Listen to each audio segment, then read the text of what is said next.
Welcome back to BWNV Politics Watch. So yesterday's shit completely hit the fan. So I'm going to try to help you all make sense.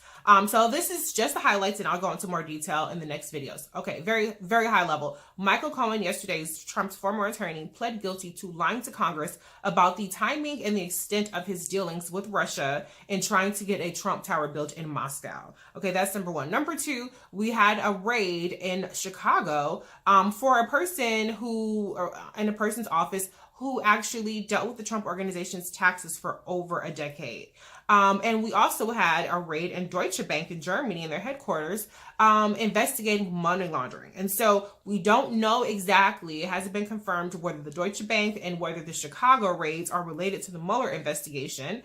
But it would be a mighty strange coincidence if it wasn't. And then another big story was that reportedly the Trump organization was considering gifting Putin with a $50 million condo. So the reason why this deal is significant is because the court filing highlights the timing of the contacts that were happening between the Trump organization and Russian officials. And so this is important because keep in mind that Trump denied any kind of contacts with Russia, any kind of business with Russia, but even up and through the Republican National Convention, the Trump organization, people from the organization were having contacts with high-level Russian officials. And these same Russian officials were also involved in election interference. So even though it doesn't talk about election interference, it's mighty strange, right, that the same people who are trying to help get the Moscow deal going are also helping Trump on the back end with, you know, the hacking and the disinformation campaign and things like that. So you also have to keep in mind that at the same time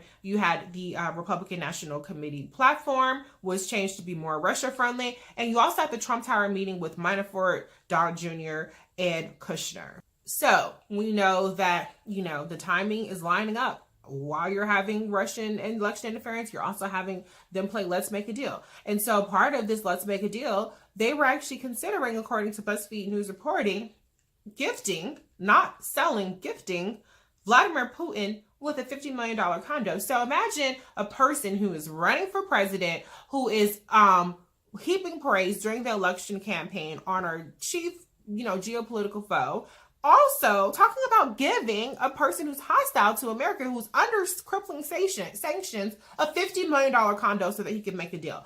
This is absolutely insane, people, okay?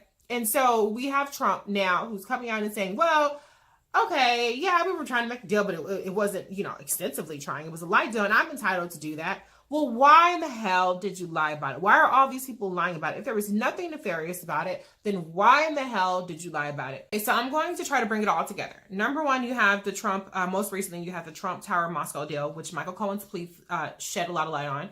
Then you have the Trump Tower meeting where they were looking for dirt from Hillary from Russia.